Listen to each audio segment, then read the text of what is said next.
I don't paint in a style that is similar to other people that I've seen.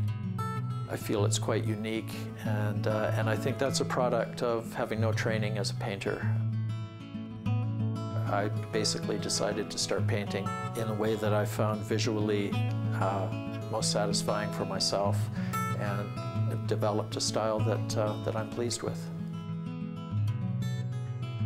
I try to push boundaries in every possible level with each portrait I do, and certainly color would be on the top of the list. And it's amazing to me how many different combinations of colors can be put together. It's always surprising to me. To me, there's no end of colors in this world, and any combination is a brand new thing. I'm in absolute love with color, and like to get as much emotion and impact out of it as I possibly can.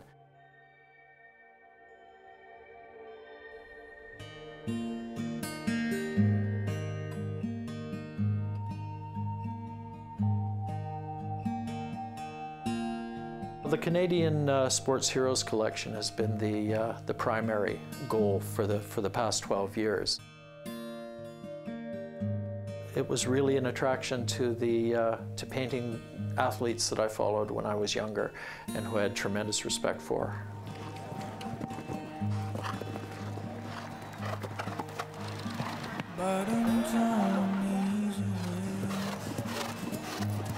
I had a great time when I met with Ian.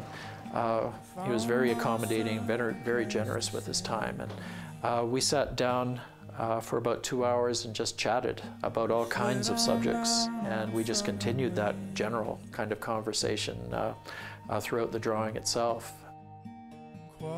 If you just sit back and listen and watch and look at facial expressions, that you can try and get a feeling of who the person is. The sketch itself is more informational, you know, kind of the basic roots of the portrait. But the information that I get in talking is far more important. When I get back to my studio, I take the drawing and work on it a bit more. Clean up some areas and change some areas until I'm satisfied with the basic drawing that I have. Then that will get enlarged to be transferred onto the board. And once it's transferred onto the board, really it's a matter of redrawing again. And then the painting begins.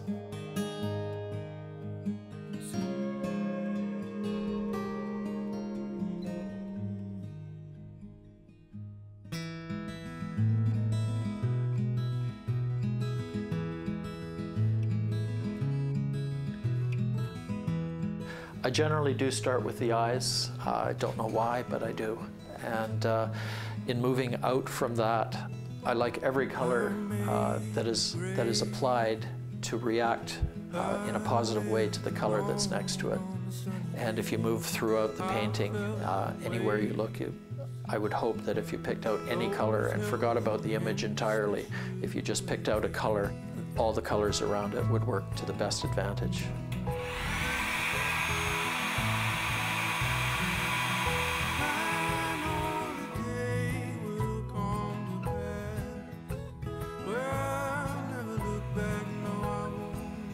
Once I've filled in the last piece of white, I generally go away for a few days or a week and then come back and look at it with new eyes.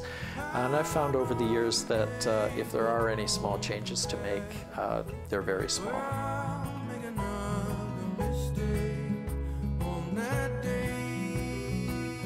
Coming back in and seeing it again, the first thing that hits me is, wow, that was a lot of work. And that gives me a great deal of pleasure.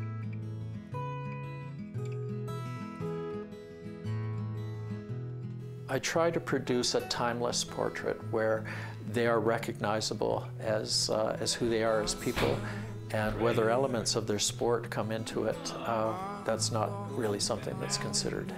When I looked at the whole collection, I found it so interesting how you captured personality through an expression, I guess mainly through the eyes. He has confidence in the way he holds himself and conducts himself. He has confidence in his opinions, and there's a real gentleness about him as well that I found was very nice. That it seemed to fit in with everything that he was saying. I found that he loves his family. He loves his horses. He loves that hard work that occurs in the day-to-day business of running a ranch and training riders and training horses. He's a man who believes in excellence, and he expects excellence from people around him. But most importantly for me, he seemed to be a man who was comfortable in a cowboy hat, even more comfortable in a cowboy hat than he is in his red jacket. He's an icon in Canadian sport as an Olympian and on the world circuit as well. He deserves to be a part of this collection without any question.